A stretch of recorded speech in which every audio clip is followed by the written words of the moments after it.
Hello, everyone. Before we dive into today's episode, I wanted to remind you that my book, Drummers on Drumming, is available now on Amazon as both a paperback and an ebook. Based on the Big Fat 5 segment of this podcast, where I sit down with my favorite drummers to discuss the 5 records and stories that shaped their approach to the instrument, this book is packed with insights from the drummers who redefined how we think about the modern drum set. You can grab your copy now by checking the link in this episode's show notes or simply searching Drummers on Drumming on Amazon. So thank you for all the support, and now let's get into the show.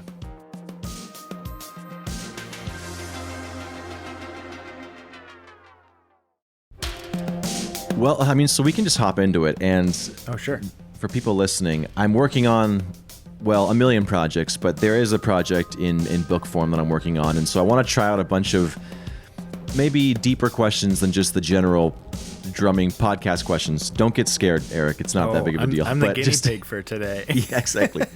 No, it's on the same line of what we talk about, because I definitely have brought up mental health and stuff, but it's not all going to be gear talk today. And I have a lot of questions, and I'm kind of using the drum panel as a springboard for potentially seeing what works and what doesn't, what people want to talk about, what people are interested in.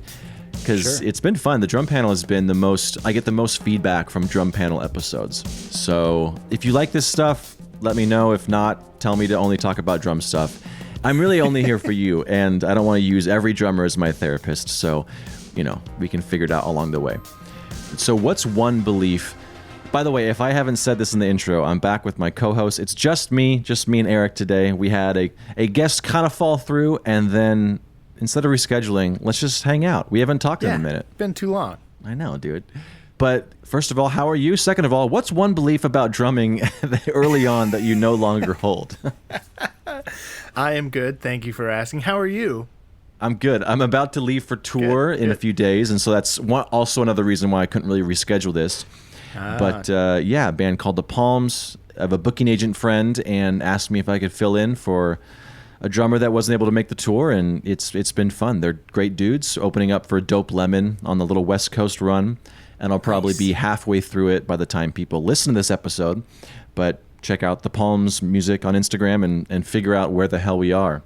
But you just got back from tour. Yes, I did. Yeah. It's nice to be back. Things are chill for a little bit.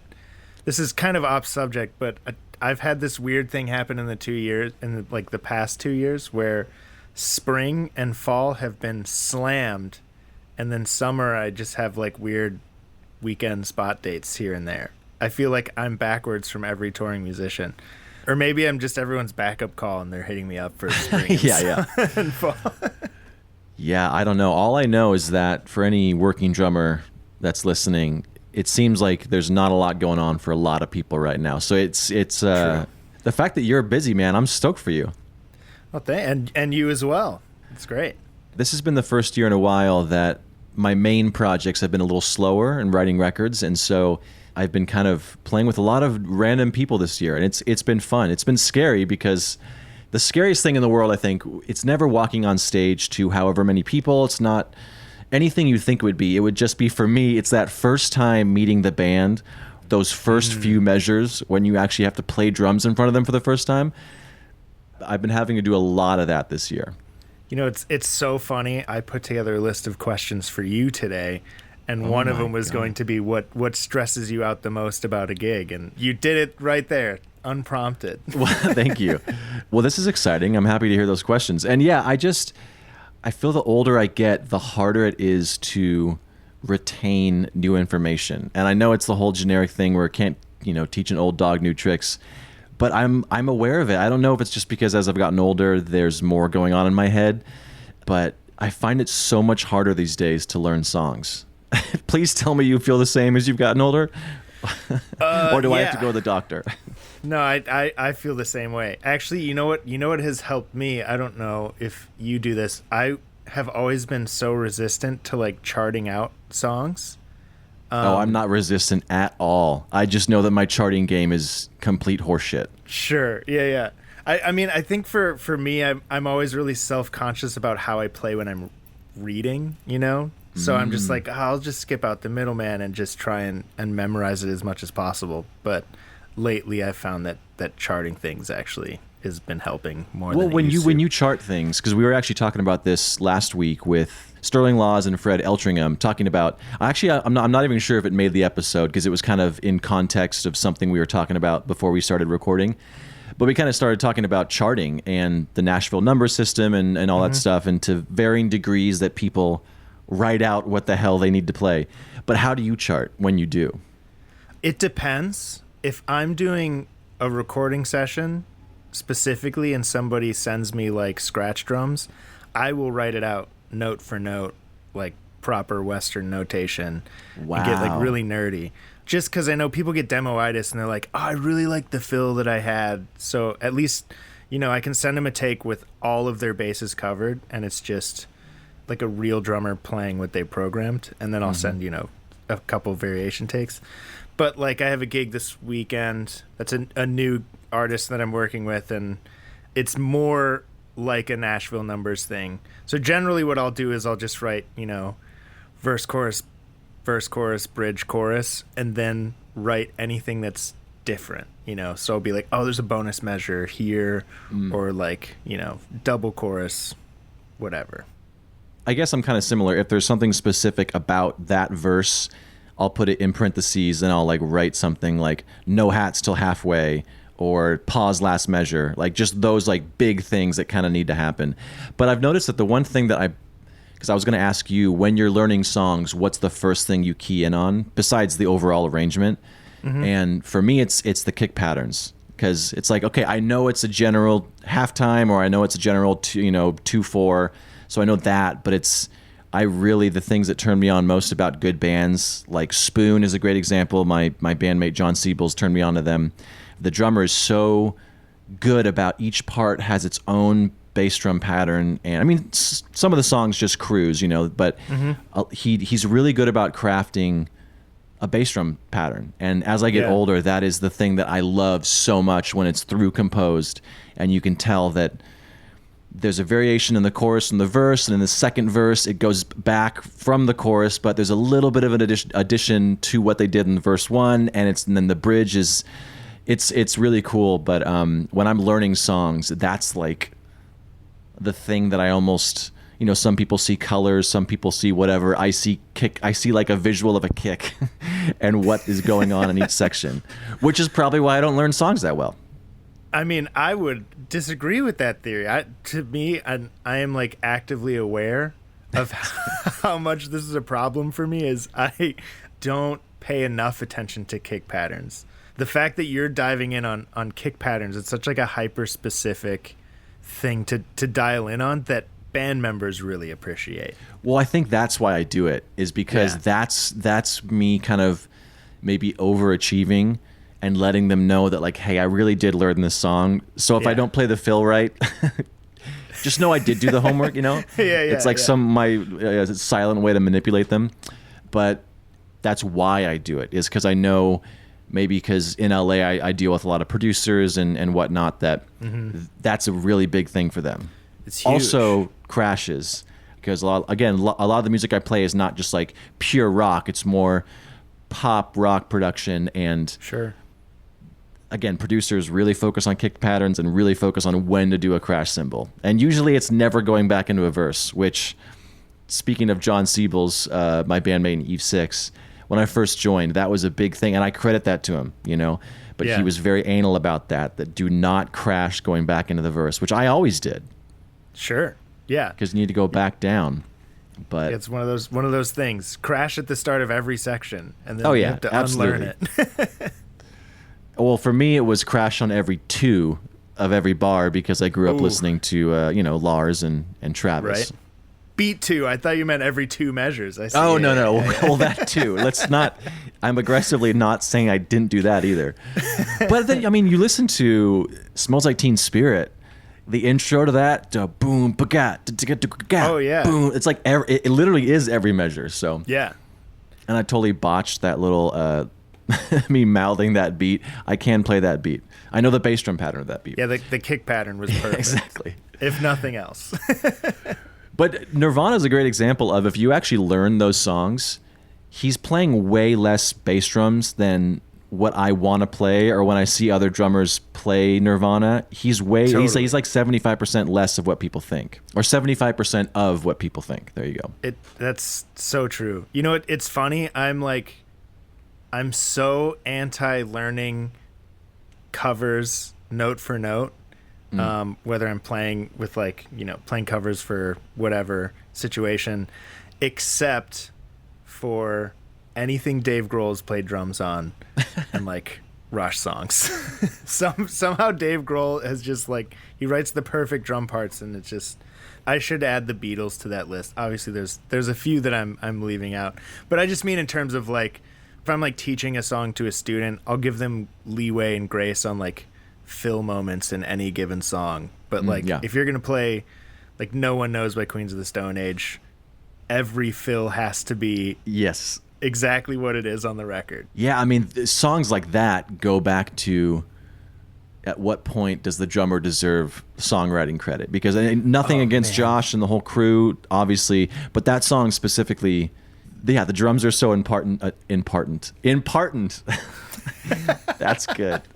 Wow, my idiocy sometimes makes me sound very witty, but yeah, it's very important. But the drums in that song are. I'm basically just saying what you said. Man, I first of all, I feel so bad. You came in with a really great question, and then we've totally gone down this rabbit hole. No, this is great. But now I'm curious. Okay, so you mentioned drummers getting songwriting credit. What's your perspective on that? It's so tricky because legally, lyrics and melodies are really the main things. Yeah, I mean, I guess, and this is here's a little caveat. This is what I think right now, in the context of wherever the hell my brain is at right now, and maybe because of recent things I've done. So if it's a person that wrote the song in their room, and they bring it to the band like that, then I think maybe there's discussions on the drums might just be part of the arrangement kind of thing, not so much the publishing at that point. But if you're in a band where there's things I've done, specifically talking about the album I did on the East Coast earlier this year, where literally someone would start something, it would be the bass part, a keyboard part, a drum beat, and then the song or idea would then form from that little nugget that one of the five of us brought in.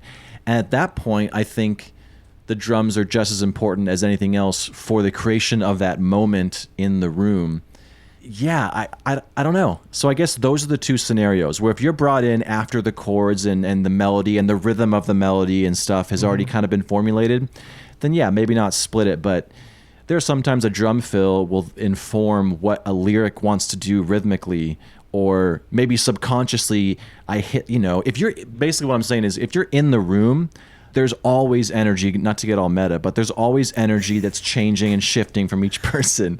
And if it's part of an idea that was all formed with people in the room, I think everyone that's in that room, I think that it should be split.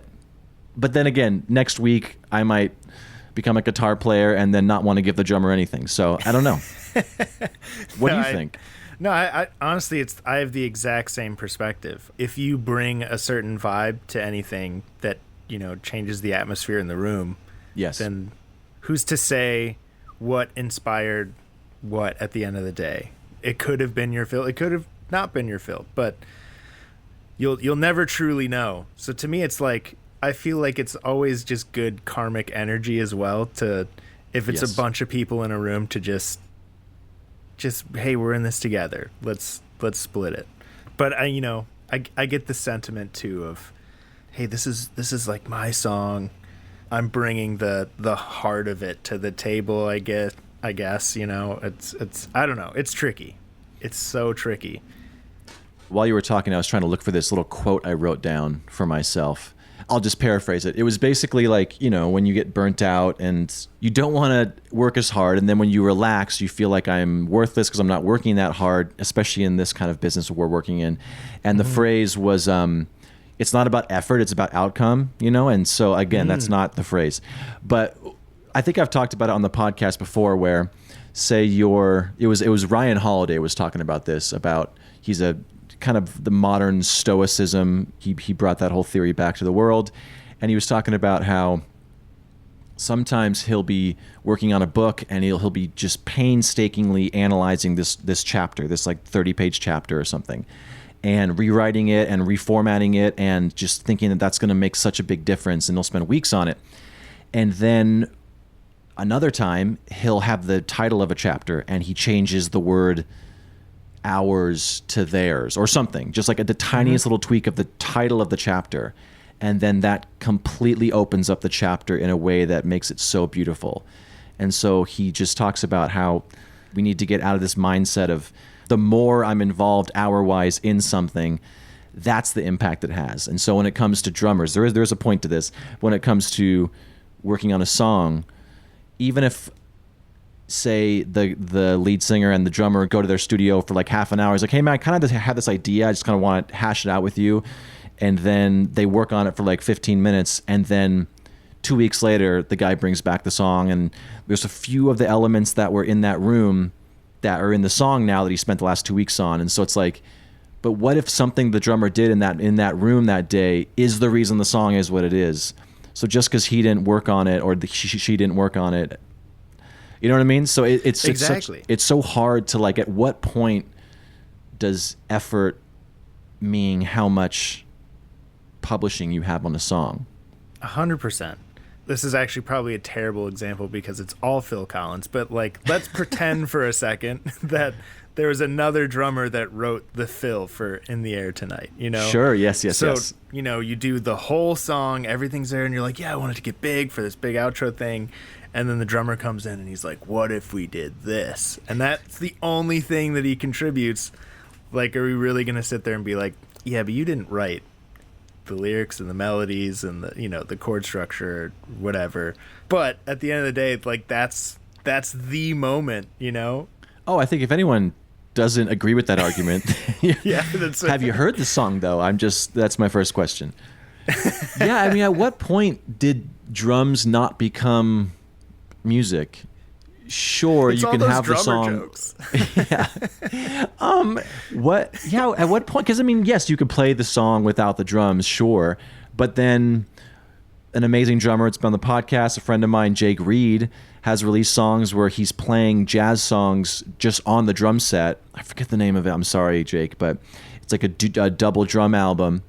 But him and another drummer are playing an old like jazz standard, and they're playing it. It's not like note for note, obviously, because it's just like a tom, a floor tom, a snare. But they're doing the rhythm of the song, and they're doing, you know what song it is by how they're playing these instrumental drum things, just based off the rhythm and stuff. And it's like, okay, well, you can also play the song without the lyrics and the melody. So, at what point is the song? Yeah, I don't know. I hesitate to even bring this up because I've tried to distance myself from it. But I got a lot of, well, no, but I got like a ton of TikTok and Instagram followers in 2020 because I had this exact thought where I was like, what if I post like famous intros to songs, but it's just the drums, or famous drum grooves, and see if people can recognize it just from the groove. And you know, now this thing is, everyone's doing it and it's everywhere. And I'm not, for the record, saying that I came up with it and I was first. But I remember those videos, yeah. That was like the whole point of me having that idea, was I was like, oh, I'd like, you know, people post guitar covers and everyone obviously knows songs right away from the guitar, but how recognizable, how iconic are just certain drum grooves. And it was so fascinating to see people guessing it 100% of the time, with no chordal melodic context whatsoever. I understand legally there has to be some sort of precedent that they say, and then I think the answer is you can't copyright a drum groove, obviously, but yeah, you can copyright the recording of the drum groove, obviously, but that's part of the master. That's not the publishing. If people don't know, mastering is usually the songs are divided up very generically into two parts. There's the publishing, which is the essence of the song, the lyrics, the melody, the song itself, and then there's the master, which is different than, you know, when you master a song technically, but the master is referring to that specific recording. So there's that. but you can't copyright the publishing on a drum groove. Like if there's a song that boom, Right. ka, da boom, boom, ka, that's anyone can use that. But if there's a recording of that specific person, Clyde Stubblefield playing that, but then there's also, you know, he also didn't get any money, even though it's on the master. Anyways. But I guess the answer to me is just, if you're writing with people or recording with people, just make sure that you talk about that right away. That's something that maybe it's an LA thing for me to do, but I definitely... But don't only do things on spec also. And doing things on spec means like, we're not going to pay you at all, but we'll pay you, you'll get how many points or percentage of the either publishing, usually it's the master. And then if you're like, well, yeah, but the song sucks, it's not going to make any money, make sure you get paid. So don't let the incentive of, we're going to split it 5 ways. Sometimes I'm fine with not being on the publishing and just getting my day rate. Sure, of course. Yeah, I mean, you hit the nail on the head, though, is make sure that you have these discussions beforehand. The amount of people I see get in hot water because they weren't clear early on about what their expectations are, or, you know, the artist, vice versa. Man, that saves you so much headache. Because once you get those tough conversations out of the way, then you can just, like, hang out and... Totally. And I'm sure, you and Marina City, I'm sure you guys had those early on, but, like... Oh, sure. When you have them when the stakes aren't high, it's easier. And, like, I would say run your business, and I'm referring to your drumming. If you're someone listening trying to make this a career, run your business as if it's a $100 million business. And so have those questions right away and act like, I need to have this because there's tons of money on the line with everything. So just have the discussions early on when they're not a big deal. And then when actual money comes in, we can be like, yo, dude, we already talked about it. Like, I'm not even trying to, you said, you know. Right. I like that philosophy. It's $1 million company now. That's great. I want to take a quick second to shout out Shure's Nexodyne series of dynamic microphones. Unlike typical dynamics that use a single transducer, Nexodyne mics feature Shure's patented Revonic dual engine technology, which basically means that there are 2 transducers working together, with one wired out of phase to cut down on unwanted noise. Shure sent me a few to try out, 1 snare, 2 tom mics, and a kick mic. And honestly, the timing was perfect because I had to record an audition video. And without getting too geeky, these things cut down on a lot of bleed. The tom mics barely picked up the cymbals and had this pre-EQ'd quality that just sat right in the mix. The snare had shockingly low hi-hat bleed, and the kick was massive but punchy, almost like you had 2 mics. And it was ready to go. So these are clip them on and press record kind of mics. And just to be clear, they didn't pay me to say this, and I'd never endorse anything I didn't actually believe in. So long story short, the audition asked for clarity and tone in the recording, and despite my drumming, I got the gig. So thanks to Shure's Nexodyne series, and that's not me just making up a story for this ad. It really did happen. So they're all under $300, and check them out at shure.com. That's SHURE.com. And I mean, come on. These are the people that made the SM57, the SM58, the 7B. They made the microphone I'm talking into right now. So check out the Nexodyne series at shure.com. Yeah, so what's another question you want to talk to me about? Well, I want to go back to, what was your original thought? Oh, shit. I asked how you are. It. I said, what's up? What's one belief you had about drumming or the music industry early on that you no longer hold? I would say 2 things that maybe they're tied together, but I would say that it's all about talent and how good you are at your craft. Mm-hmm. And obviously that's a super important aspect of what we do.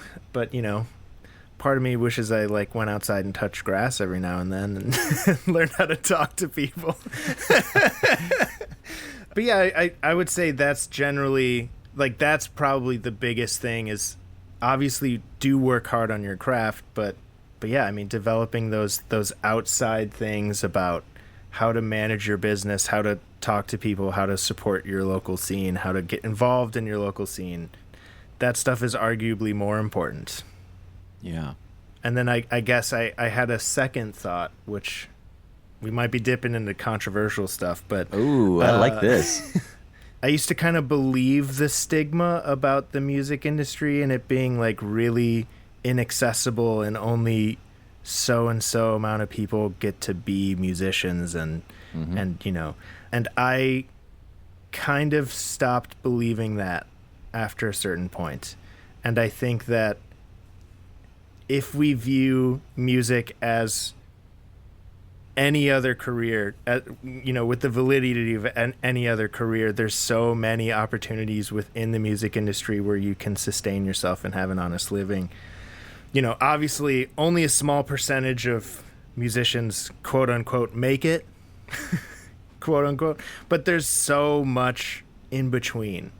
And, it's interesting to see in reality, there is like a musician middle class that exists where people are just kind of anonymously working in the music industry, whether they're like a sideman on gigs or slinging merch for an artist on tour or whatever, that are making a totally honest, decent living. And having a good time doing it. And having a great time doing it. Totally. Yeah. Yeah, I used to like feel bad about telling students, oh yeah, you can make it in the music industry, but now I don't. I'm like, you can make it in the music industry, And for the record, I'm not saying it's a paradise over here. Oh no, believe me. Not, but nothing ever is. It's like, I don't want to tell my singer's story because it's his story to tell, but in short, he had a quote unquote normal job, and then that company went bankrupt, and now he's a full-time musician doing what his dream always was. So like, we talk about this all the time, and it's just, you can just as easily fail doing something that you hate. So you might as well do what you love. And I think that has shown through for me and a lot of the people close to me. And it's not always going to be what you love. I actively think about not playing drums anymore, more than I care to admit, just because it's tied so much up into my self-worth. And when there's dips of success, quote unquote, however I define that monetarily, how busy I am, or just maybe working with projects that don't make me feel as, where they don't align with me creatively all the time.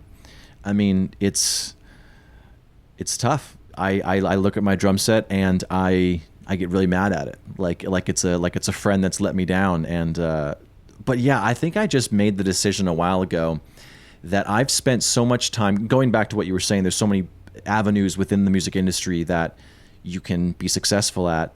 It's not always all I do is play drums, because that's not all I do, as people know. It's what I'm doing right now. It's not. I'm not on a drum set right now. But yeah, when it's tied up into your self-worth, it's hard to separate it. But I've just made a conscious decision that I've spent the last 20 plus years in the music industry, and I've learned so many different facets of it that I'm going to be in the music industry. I literally can't fathom me walking away from the music industry completely. And so that's given me a little more grace to be like, yeah, maybe I'm not where I wanted to be drum wise at this age, or however, whatever neuroses I'm thinking about that day, but I'm still learning about the music industry. I'm in it, and I'm making more connections every day. That it's put less pressure on the ups and downs and the ebb and flow of the whole industry in regards to my career, because it's going to be okay. I'm going to figure it out, whether it's exactly the way I am doing it right now or different 10 years from now. I'm going to be in the music industry. Dude, I get that same thing. And sometimes it feels like, I paddled too far out to sea. Now it's there's no turning back, But I choose to view it a little bit more bright side, or I try to, where it's just like, yeah, but this is where I want to be. This is what I like doing, and even when it sucks, it makes me so happy. And, who's to say that any of the challenges that we face as professional musicians aren't something that wouldn't have come up in a different line of work, that's going to be stressful in an entirely different way. That's a great point. And I think most of the things that make this industry hard for me it's me and the things I'm thinking about mentally, and the way I'm characterizing certain events, and not maybe trusting the process as much. And so it's really not, it's probably not about the drums. It's just about how I deal with the uncertainty of certain things in my life, and the dilemma that I'll make up in my head to stress about. So it's not the best thing to do for my career is work on myself, and then that will make the career a lot better. Yeah. No, I love that. Well, to go back to what you said quote unquote make it. So when you were younger, what did that mean to you? I guess when I was a kid, it was, I wanted to be the drummer of a famous band. I wanted to be like all the drummers. I wanted to be Mike Portnoy. I wanted to be Travis Barker, Neil Peart, And it took me a while to realize that, like, that's not really what I want or what I do, I was always obsessed with the super nerdy prog rock. So, like, Mike Portnoy was my first idol. Then it was Gavin Harrison, and just all of these, like, technical uber drummers were exactly what I wanted to be. Those drummers that are, like, recognized by other drummers. I got to a point where it's like, actually, I kind of really like playing pop music. And well, you're really good at it, so. Oh, well, thank you. I guess that's, generally speaking, I just pictured, Rock and Roll Hall of Fame kind of. You're massive or bust. And there's, I just never realized polarized how thinking, much, I never realized how much middle ground there was. And how stoked I am that the middle ground exists. Yes, yeah, I'm in that middle ground as well. Yeah, this is kind of off topic, but kind of in the way that I wanted to be the drummers that because I felt the same way. I mean, the way you described that is also what I thought. I just didn't know what that meant. Like, if I'm going to be like Larry from U2, U2. Mm-hmm. Yeah, what is it? Is it U2 or U2? I thought you said YouTube. I was like, oh yeah, Larry from YouTube. I mean, what do they do? He tour once every 3 years at this point, like, and right? But I didn't know what that meant to be a drummer of that caliber. And would I have enjoyed that life? I mean, maybe I would have. But when I compare myself to the lives of all these famous drummers, I just think of, do I want their entire life? Like, say, Buddy Rich, do I want his anger issues to get to the point where he got? Or do I want Gene Krupa's heroin addiction? Or do I want John Bonham's alcoholism? Like, there's so much about these drummers that you want what they are and you want to be them, but then you want to cherry pick the best parts about them. But they were all maybe to become, and might be a controversial statement, but to become the artists that they became, that we love, maybe that was a byproduct of what they were dealing with. And you don't want all of it. And so when it comes to success and making it and comparing myself, and same with Dave Grohl, we all know he's had his troubles, and all that plays into probably what he wants to say as an artist. And so if you don't want to live your life like some of these people, you can't want to be like them. And again, not saying that's how you thought of the drummers, but yeah, don't get too down on yourself if you're not there. Well, it's interesting you say that, because even just looking back at how my heroes changed over the years, and not to say that I stopped idolizing anybody, but just the way that my priorities almost shifted in terms of, like, who I would want to be if I could steal anybody's career. It used to be like Keith Moon or John Bonham. Great. Well, that's another great example. Right. Keith Moon. But then now it's like Josh Freese, I'm going to go play with Devo and Nine Inch Nails and Sting. Like, that kind of thing then became the thing that appealed to me, rather than being like the drummer. I want to be like the name everybody else knows. And then it kind of shifted to, actually, I'd love to have experience doing a billion things and be pseudo-anonymous, to a general public. I wonder if that's just as you built your confidence as a player, because sure, I think to want, and I put myself in that same category, to want to be the drummer, it's this Venn diagram of complete narcissism and untethered imposter syndrome insecurity that's begging for validation. It's, you have to kind of find that sweet spot. That they're two worlds. Say that artists are somewhere in that sweet spot. But I like that. I like that analogy. Maybe, people are further on the ego side or the narcissism side. Or they're trying, they need that. But I mean, like, in order to have the because for the most part, narcissists are usually not the most confident people in the room. It's quite the opposite. Right. And so the narcissism is a byproduct of the insecurity. And then that's why you need the validation, which is the seeking force behind those two that yin and yang. But as you get more confident as a player, and as you yourself became I mean, it's been really fun as I've gotten to know you, because you post a lot. You've just excelled at an exponential rate. You're playing. It's so fun to watch you, and I can see how that has really made it to where you don't need the validation as much, and now you just want to be the guy that plays with good musicians, and it's that because you're like, I kind of have more confidence. Well, thank you. That means a ton, and maybe we're getting a little bit off topic. There's no topic. I apologize. Yeah, sure. We've asked each other one question. Yeah. How are you? Yeah, exactly. So anyways, but no, I it's funny because I was having a discussion with somebody recently. I was like, look, there's nothing that anyone can say to me that I haven't already said to myself.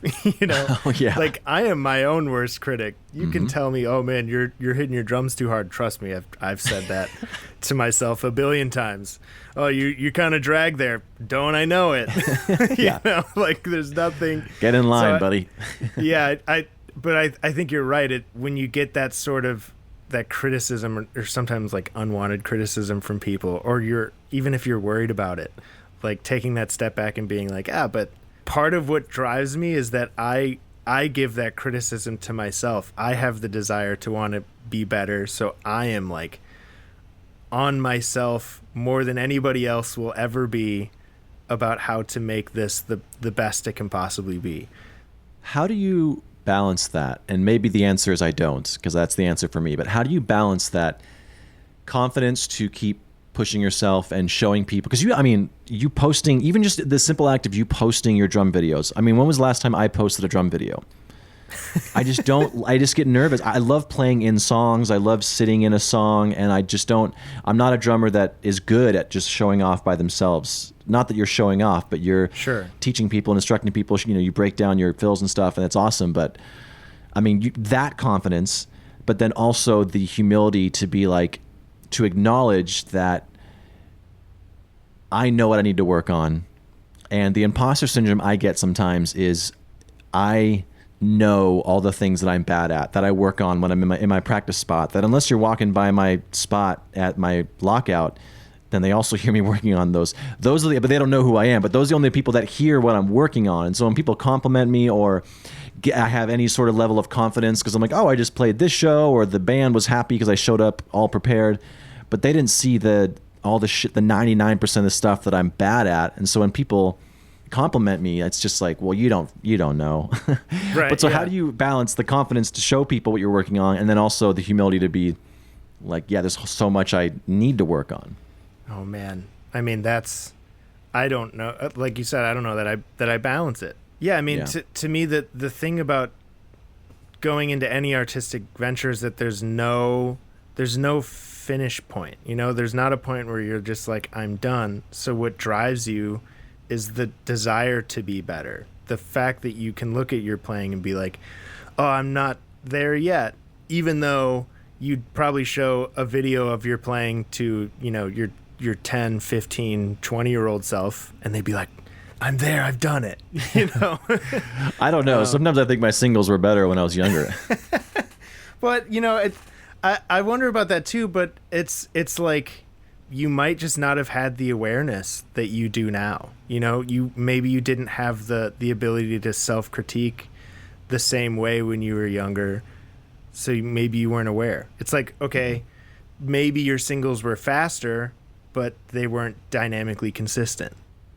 And probably is true, yeah. Right. Your barometer for what was good was just speed. And then now, as you're, an older, more mature player, it's like... Much older. Oh, it's... Just to clarify. It's But those, it becomes less about speed and more about musicality and dynamics and control. So it's like, okay, I've sacrificed speed, but I've gained much more control and musical intention behind single strokes. I know that definitely didn't answer the question at all either, but again, I don't even remember the question. I love we're improvising, we're yes-anding right now, but I don't even think I've answered the original one. What's a belief I had? Yeah, the goalposts keep moving. I guess kind of the making it, but I mean it's the same, essentially the same answer as you. Is that if you're someone who really wants to get better, then it's not like the journey is the most important part. The journey is all you have. There is no destination. I can't think of a destination that would make me stop wanting to always improve at this point. You can name anything. I'm in a band that it's songs that I wrote. Maybe not I wrote, but well, going back to what we were saying earlier, that I was in the room for, so I wrote, and I'm selling out, Wembley Stadium, and people are adoring me as a drummer. Best case scenario, and I'm on all the drummers magazines. I walk into a room, every drummer's like, "Holy shit, I love that album you were part of." Best case scenario of any drummer, at least for me. I don't think I'd be on my flight home from London and be like, "All right, now I'm just gonna never practice again and never be upset that I can't work on this little up-down thing with my left hand starting on the 4." I'm always going to be thinking about that stuff. So the goalposts keep moving, and I guess there is no such thing as make it. In a way, if I knew I didn't have to worry about money, like the old phrase, like money doesn't buy happiness. Yeah, but money does solve your money problem. Sure. Yeah. Which sucks. And so if I didn't have like Forrest Gump, one less thing, that would be nice. And maybe my motivations would be different on what I would practice, and it would be maybe more purely based on creative stuff. But I don't know. For every time I get stressed about working with bands that, not that I'm doing this right now, but I'm saying throughout my career, maybe projects that you're like, I'm doing this for the money. There is elements of learning those songs that I always grow as a drummer. And so I don't know if I would ever walk away from that kind of job completely. Like I just saw my buddy, he was on the show with us. Mike Robinson played a house party with one of his bands, Blame My Youth. They're really just pushing on playing a lot of like pop-up shows and just doing a lot of cool things in LA. And it was great. And I thought they killed it and the crowd was loving it. But he, had like a paid for hire guitarist that came in that day. And I was talking to the guitarist, and he's a very successful guitarist, just toured the world last year. And we were just talking about how this is great to just play these random one-off gigs and be stressed because he had to learn the whole set in like a day. And he's like, he doesn't need to do that. But we were both like, yeah, this actually keeps you humble and also excited, because there is something about, I have a deadline, I have to learn 8 songs, and your brain goes into like super mode. Even though I just said it's hard for me to learn songs, that's when I start 3 weeks before I need to have them done by, and I kind of just okay, I'm going to listen to this verse again, then I realize I'm on my phone, like, I have to start it over again and learn the verse again. But I do enjoy those like cramped sessions, so there is no made it. Sure. You just have to know what that means to you, and hopefully design a life where for the most part you enjoy it, and then the ebbs and flows kind of don't matter as much. Yeah, I guess to be really ethereal about it, the arts aren't a destination-based business. It's a journey-based business, right? I would just think about the amount of artists who have done farewell tours, and then 2 years later, just kidding. Yeah, we still like doing this,